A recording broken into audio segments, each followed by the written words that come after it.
സാവിത്രി ടീച്ചറെ ദേ പപ്പൻ ചേട്ടൻ വന്നിട്ടുണ്ട് കേട്ടോ. ആ പൈലപ്പന. ഇങ്ങനെ ഡോക്ടറെ കണ്ടായിരുന്നോ? വലിയ മുറിവാണോ? എന്നോടാണ് ചോദിക്കുന്നത് ടീച്ചറെ. വടി പോലും നിൽക്കുമല്ലേ, നേരിട്ടൊക്കെ ചോദിക്കാൻ മേലേ.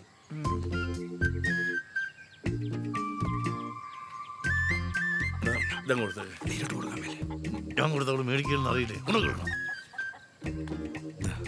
സിത്താരുടെ കയ്യിലല്ലേ കൊടുക്കുന്ന എപ്പോഴും? കൊച്ചെവിടെ തരാൻ പറഞ്ഞേ?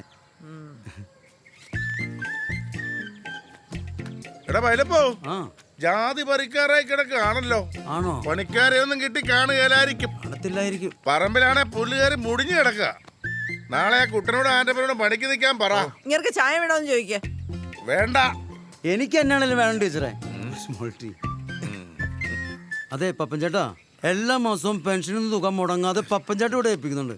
ടീച്ചറിന് പെൻഷൻ ഉള്ളതല്ലേ, അതല്ലേ ഇങ്ങോട്ട് തരാത്തെ? ഞാൻ കാരണമല്ലേടാ അവള് ജോലി രാജിവെച്ചത്. അതും 10-12 കൊല്ലം സർവീസ് ബാക്കിയുള്ളപ്പോ. അതുകൊണ്ടൊക്കെ മിനിമം പെൻഷനേ ഉള്ളൂ. അവൾ എത്ര ഗർഭിച്ചാലും മാസം ഇതിവിടെ കൊണ്ട് കൊടുത്തില്ലെങ്കിൽ എനിക്ക് മനസ്സമാനം കിട്ടുകയല്ല. അതാ എന്നാ പിടിച്ചോ. പറഞ്ഞല്ലേടാ, പിടിച്ചോ. ഇവിടെ വീട്ടിലോട്ട് കൊണ്ടുവക്കെ.